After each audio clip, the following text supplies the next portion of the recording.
What's good, everyone? Welcome back to the show, man. Recap with Mo. Of course, it is Trailer Tuesdays, and of course, I don't really have a trailer to talk about, but we're going to talk about the ending credits of Tyler Perry's Sistas, all right? But before we get into this thing, make sure to like and subscribe to this channel so you don't miss shit that's going down, all right? So we start this trailer breakdown with Karen. You know, we saw what happened at the end. People are still speculating about who it was. Was it Fatima? Was it real? Was it not real? And I feel like it wasn't real. And we'll talk about that a little bit later, just simply because we know what's to come in the next episode or whatnot when it returns back in October. Anyhow, going on from there, we see Andy, who is now calling, what's her name? Danny, talking about, or is she talking to Danny? I'm not sure. The way they have these things, cut up, who knows who they're talking to, but we obviously see Andy is talking to someone, and she was talking about we need to help her. Danny is on the other end of a line saying, listen, she has definitely lost her mind. So I'm assuming that they are both talking about the same person. All right. And that same person just so happens to be Karen. Now, for the longest time, I've been a supporter of all women, all fellas on this show to a certain extent. But I honestly feel that Karen, at this point, you're going to have to stand somewhere. And I'm trying to support you because I know that you're going through a lot. You're also pregnant, quote unquote. Don't know, but we know that you're pregnant, right? But I also feel like I just can't point the fingers at everyone else, because at some point I'm going to have to start pointing fingers back at you, because you are causing a lot of the drama as well. Like, if you don't want any drama, you don't have to be involved in the drama. You can stay at home, tell people to leave you alone, change your locks. If you've given them a key, you can do whatever you need to do. But what you're doing right now, you're on a path to destruction. And if you want me to be honest about it, you really need to take heed to what your mother was saying. Like, take care of yourself. Damn it, if you don't want to do what your mama was saying, damn it, listen to Aaron. Aaron is like, look, you need to take this load off and allow me, even if you don't want him to be in your life, listen to what he's conveyed to you. Go ahead and take a load off. Chill. Like, it ain't like you got a shop to run to. I mean, damn, did I say? You ain't got no damn work. I mean, and he over there doing the work for you for free, so you might as well just chill, Karen. So anyhow, going on from there, we see Maurice. Now, Maurice, for the longest time, has been a complete jerk for the past few weeks, for the past few episodes. And finally, he's gotten the gall to say, okay, I'm going to stand up and I'm going to do something. But damn it, I didn't know it was going to be this. All right? Like, you've gone too far, Maurice. Like, if you're going to do something, stand up and say, look, I want to get an attorney. I want to prove my point to the courts that I didn't do it. My friend Sabrina didn't do it. The person that did this crime is Q. Because I find it funny that all of these people are talking about what they've seen on the video. So that means if you've seen me on the video, like this guy is telling him right here, he was like, look, I saw you on the video. You look like you look like you were in distress. Hell yeah, he was in distress. He was being robbed. That's what people do when they don't know nothing about the... I mean, damn it. So if y'all see this, why do you continuously come at him like this? But the one thing that I can say about this guy that's different from Logan is that he's able to see through the BS. At least that's what it seems on this end, because obviously Maurice is released because he's walking out there with Calvin and Sabrina. And guess who's upset and got his panties up in a wad? Logan. Logan done got a brand new promotion and shit. So right now, he's feeling some type of way about it because he don't want to see that lost. So he was like, he's coming at Sabrina. I know you did it. Now, previously in the last few episodes, Logan, you was like, but you were the mastermind. You were talking to Maurice when he came to you and said, me and Q did it.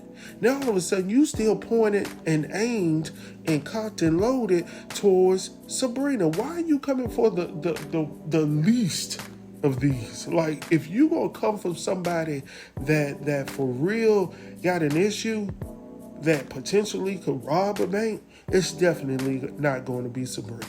Let's be honest, bro. So when he comes at Sabrina, I'm starting to really look at Logan like what's really going on here? Because you can look at Sabrina and see she ain't the one. Now you can look at Maurice and you can definitely look at Q, but I'm just saying, and truth be told, you can't really look at anybody and say, oh, they will rob a bank. Well, I take that back. Some people you can look at it and say, yeah, that's them. But truth be told, I really don't know his angle at this point. Like, why is he just so gun ho on setting up Sabrina and making her the mastermind behind this because of what Q has conveyed to him? And then we see old boy that was questioning Maurice. He's now coming to Logan and he was like, look, what it is. You see what I'm saying? Oh, you're trying to make Chief. So he's seeing through the BS. So why is it that Logan can't see through the BS, or he doesn't care about the BS? All he cares about is his BS sitting behind that desk. And I hate, honestly, when people get in certain roles that they forget that you are in a role that could change people's whole life. All right? You can change people's lives with your decisions, with a stroke of a pen. You see what I'm saying? The information that you put within that system can change somebody's hopes and dreams because you're so damn focused on your own individual life.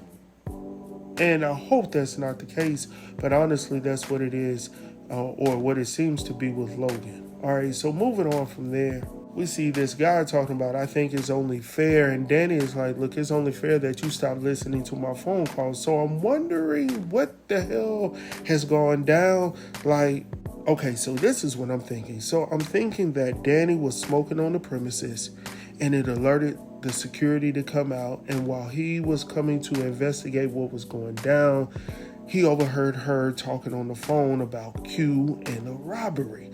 I'm thinking that's what this is about. Now, I'm just thinking about it. I'm not for sure, for real, but I'm thinking that's what he's talking about at this point. Like, I think it's only fair. It's only fair what? So we don't know what he's really talking about, but I'm intrigued at this point because up till now, I mean, Danny's storyline has been a little flaky right now, definitely with, what's his name? Preston being in the picture. But anyhow, continuing this whole little breakdown, we see Gary, who is now coming into the office and talking to Andy, and he's asking her about her being on a dating site now. And she was like, yes, I am. And the look on Gary's face is like, for real? Like, you got me here, you got this whole man here, and you choose to hook up with random cats on a dating app?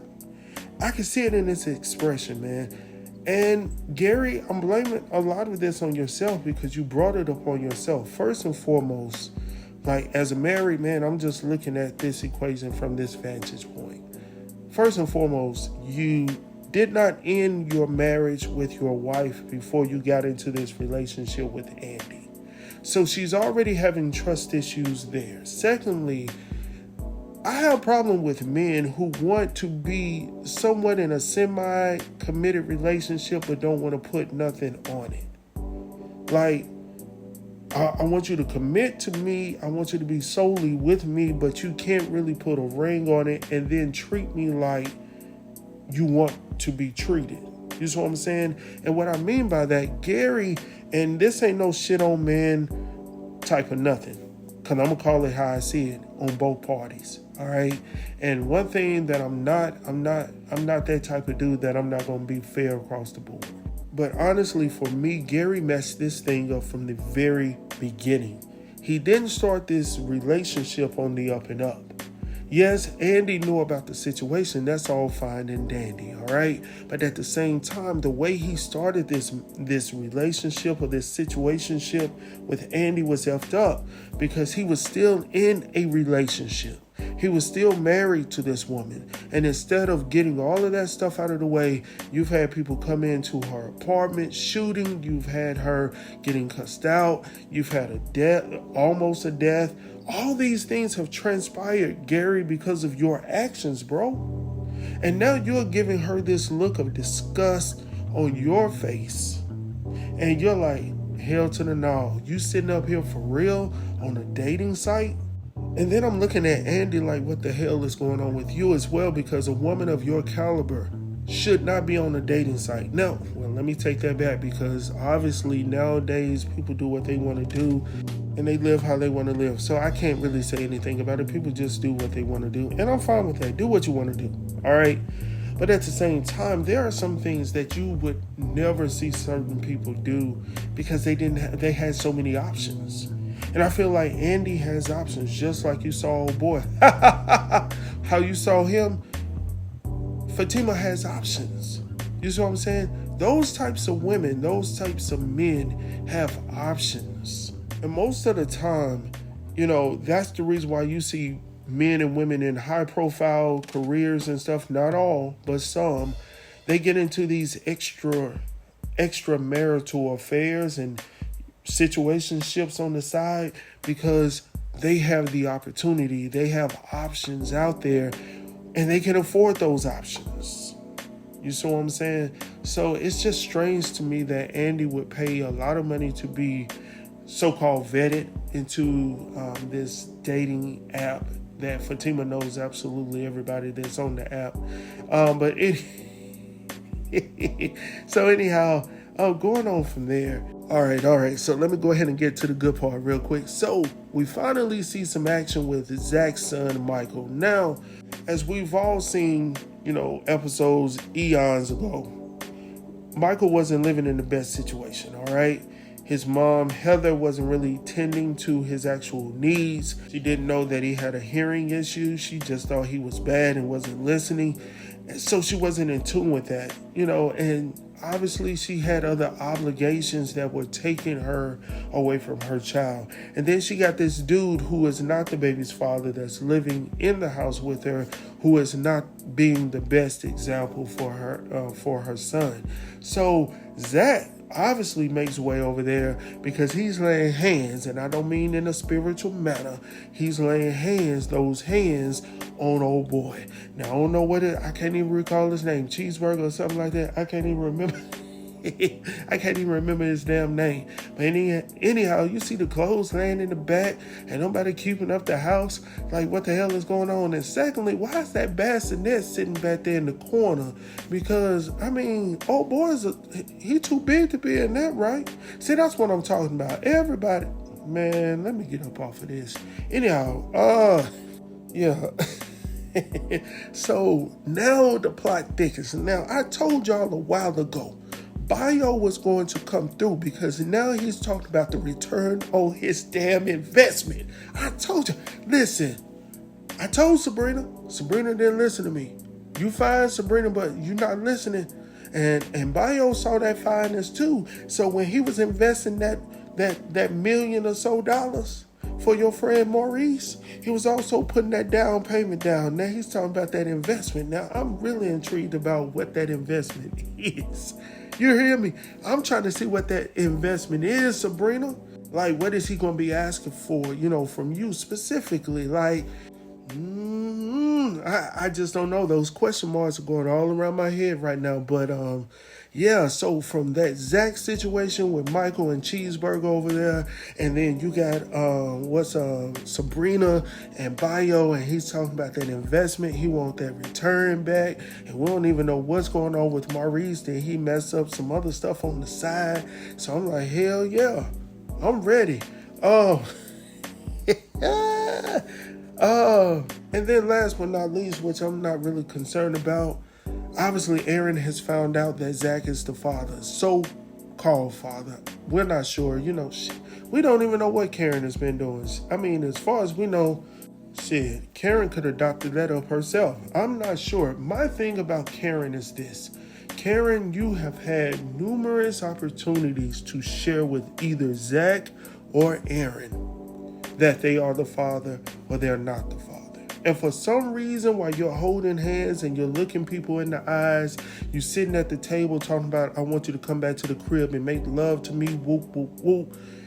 Nowhere in between do you say, hey, let me go ahead and holler at you real quick. You are actually the father of this child that I'm carrying. And I want to make sure that we set up this whole situation. So Aaron in this scene is talking about, it looks like you got what you wanted, I don't know, bro. I don't know if she got what she wanted at all.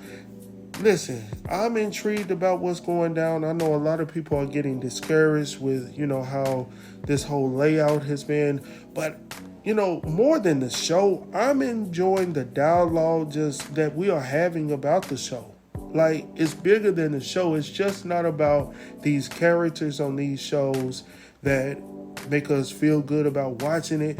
But it's also the fact that a lot of us have actually been these people at some time or another in our actual lives. And we're actually able to see the growth with some of these characters, but also the fact that some of them are staying in these situations far too long. So that's pretty much it that I got for Trailer Tuesday, man. I hope that you guys enjoyed this thing like I did, as you can tell. Please like and subscribe to this channel so you don't miss shit that's going down. Until next time, I'll talk to y'all soon. Peace.